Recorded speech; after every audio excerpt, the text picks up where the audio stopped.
साथियों, पहले की सरकारें रिफॉर्म से बचती रही और ये बात भूलना नहीं चाहिए। ये ईटी वाले भुला देते हैं। नहीं, मैं याद कराता हूं।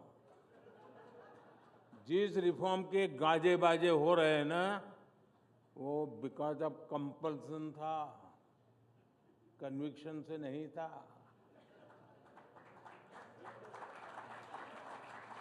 आज हिंदुस्तान जो रिफॉर्म कर रहा है वो कन्विक्शन से कर रहा है।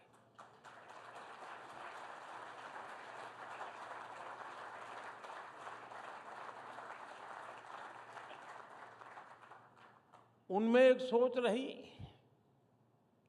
अब कौन इतनी मेहनत करे, रिफॉर्म की क्या जरूरत है। अब लोगों ने बिठाया है, मौज करो यार, 5 साल निकाल दो, चुनाव आएगा तब देखेंगे। अक्सर इस बात की चर्चा ही नहीं होती थी कि बड़े रिफॉर्म से देश में कितना कुछ बदल सकता है। आप व्यापार जगत के लोग हैं, सिर्फ हिसाब किताब आंकड़े नहीं लगाते, आप अपनी स्ट्रेटेजी को रिव्यू करते हैं, पुरानी पद्धतियों को छोड़ते हैं। एक समय में कितने ही लाभकारक रही हो उसको भी छोड़ते हैं आप। जो काल बाह्य हो जाता है उसका बोझ उठाकर कोई उद्योग चलता नहीं है जी, उसे छोड़ता ही है। आमतौर पर भारत में, जहां तक सरकारों की बात है, गुलामी के बोझ में जीने की एक आदत पड़ चुकी थी। इसलिए आजादी के बाद भी अंग्रेजों के जमाने की चीजों को ढोया जाता रहा। अब हम लोग आमतौर पर बोलते भी हैं, सुनते भी हैं, और कभी-कभी तो लगता है कि ये जैसे कोई बड़ा महत्वपूर्ण मंत्र है, बड़ा श्रद्धापूर्ण मंत्र है, ऐसे बोलते हैं, justice delayed is justice denied. ऐसी बातें हम लंबे समय तक सुनते रहे, लेकिन इसको ठीक कैसे किया जाए, इस पर काम नहीं हुआ। समय के साथ हम इन चीजों के इतने आदी हो गए कि बदलाव को नोटिस ही नहीं कर पाते।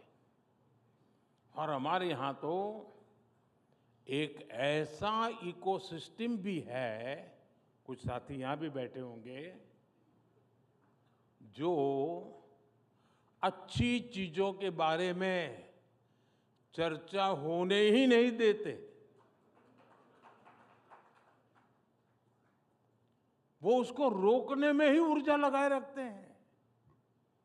जबकि लोकतंत्र में अच्छी चीजों पर भी चर्चा होना, मंथन होते रहना, ये भी लोकतंत्र की मजबूती के लिए उतना ही जरूरी है।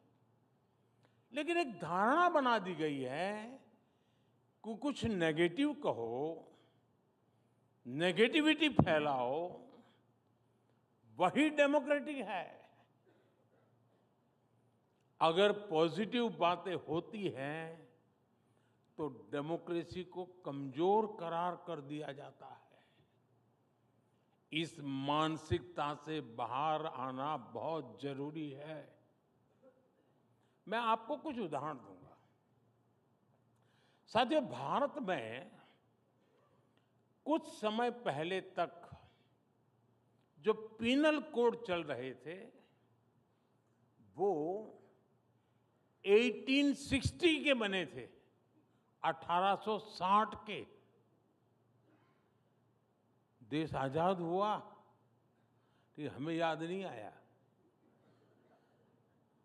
क्योंकि गुलामी की मानसिकता में जीने की आदत हो गई थी। इनका मकसद 1860 में जो कानून बने, मकसद क्या था?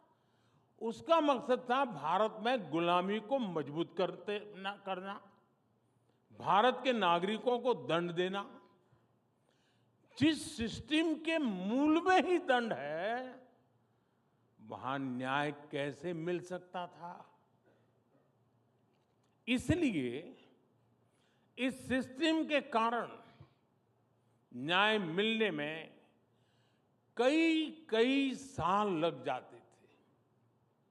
अब देखिए, हमने परिवर्तन किया, बहुत बड़ा कड़ी मेहनत करनी पड़ी है, ऐसा नहीं हुआ है।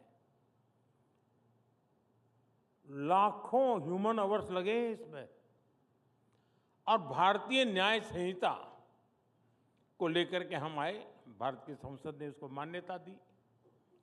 अब ये न्याय संहिता को लागू हुए अभी 7-8 महीने ही हुए हैं,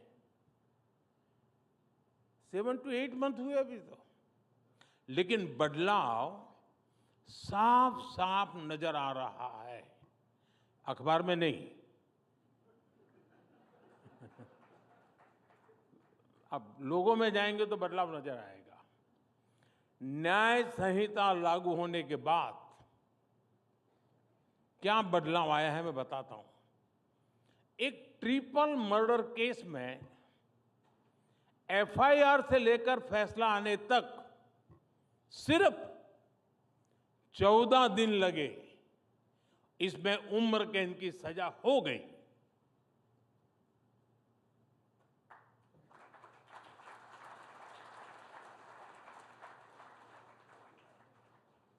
एक स्थान पर एक नाबालिग की हत्या के केस को 20 दिन में अंतिम परिणाम तक पहुंचाया गया।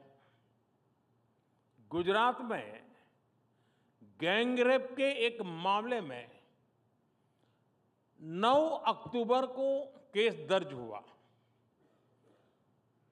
26 अक्टूबर को चार्जशीट भी दाखिल हो गई,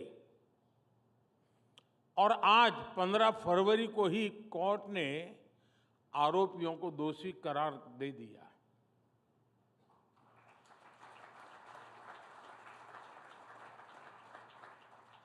आंध्र प्रदेश में 5 महीने के एक बच्चे से अपराध के मामले में अदालत ने दोषी को 25 वर्ष की सजा सुनाई है। इस केस में डिजिटल सबूतों ने बहुत बड़ी भूमिका निभाई। एक और मामले में रेप और मर्डर के आरोपी की तलाश में ई प्रिजन मॉड्यूल से बड़ी मदद मिली। इसी तरह एक राज्य में रेप और मर्डर का केस हुआ और तुरंत ही पता चल गया कि संदिग्ध दूसरे राज्य में एक क्राइम में पहले जेल जा चुका है। इसके बाद उसकी गिरफ्तारी में भी समय नहीं लगा। ऐसे अनेक मामले में गिना सकता हूं जिसमें आज लोगों को तेजी से न्याय मिलने लगा है। साथियों, ऐसा ही एक बड़ा रिफॉर्म प्रॉपर्टी राइट्स को लेकर हुआ है। यूएन की एक स्टडी में किसी देश के लोगों के पास प्रॉपर्टी राइट्स का न होना एक बहुत बड़ा चैलेंज माना गया है। दुनिया के अनेक देशों में करोड़ों लोगों के पास प्रॉपर्टी के कानूनी दस्तावेज नहीं है, जबकि लोगों के पास प्रॉपर्टी राइट्स होने से गरीबी कम करने में मदद मिलती है। ये बारीकियां पहले की सरकारों को पता भी नहीं था, और कौन इतना सरदर्द उठाए जी, कौन मेहनत करे। ऐसे काम कोई ईटी की हेडलाइन तो बनने वाली नहीं है, तो करेगा कौन। ऐसी अप्रोच से ना देश चला करते हैं, न देश बना करते हैं।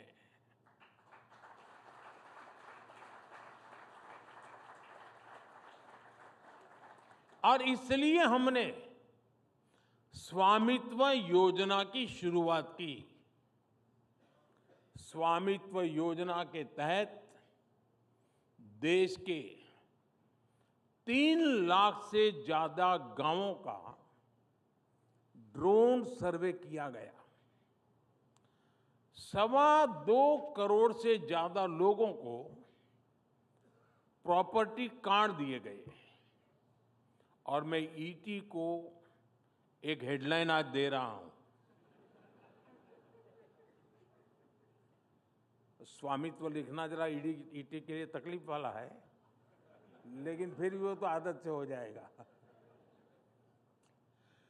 स्वामित्व योजना की वजह से देश के ग्रामीण क्षेत्र में अब तक 100 लाख करोड़ रुपए की प्रॉपर्टी की वैल्यू अनलॉक हुई है।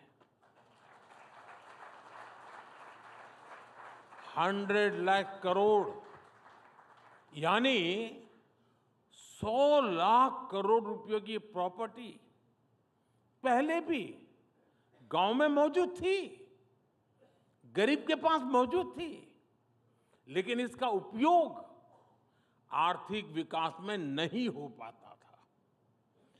प्रॉपर्टी के राइट्स न होने से गांव के लोगों को बैंक से लोन नहीं मिल पाता था।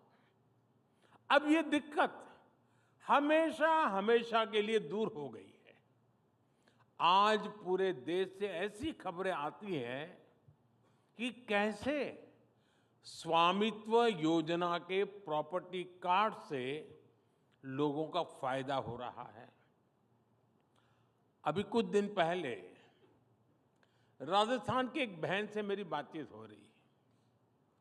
उस बहन को स्वामित्व योजना के तहत प्रॉपर्टी कार्ड मिला हुआ है। इनका परिवार 20 साल से एक छोटे से मकान में रहता था। जैसे ही प्रॉपर्टी कार्ड मिला तो उनको बैंक से करीब 8 लाख का लोन मिला। 8 लाख रुपए का लोन मिला कागज मिलने से। इस पैसे से उस बहन ने एक दुकान शुरू की। अब उससे हुई कमाई से वो परिवार अब अपने बच्चों की हायर एजुकेशन के लिए सपोर्ट कर पा रही है। एंड अब देखिए कैसे बदलाव आता है। एक और राज्य में एक गांव में एक व्यक्ति ने प्रॉपर्टी कार्ड दिखाकर बैंक से 4.5 लाख का लोन लिया। उस लोन से उसने एक गाड़ी खरीदी और ट्रांसपोर्टेशन का काम उसने शुरू कर दिया। एक और गांव में एक व्यक्ति ने प्रॉपर्टी कार्ड पर लोन लेकर अपने खेत में मॉडर्न इरिगेशन फैसिलिटी तैयार करवाई। ऐसे ही कई उदाहरण हैं जिनसे गांवों में गरीबों को कमाई के नए रास्ते बन रहे हैं। ये रिफॉर्म, परफॉर्म, ट्रांसफॉर्म की असली स्टोरीज हैं जो अखबारों और टीवी चैनल्स के हेडलाइन में नहीं आती।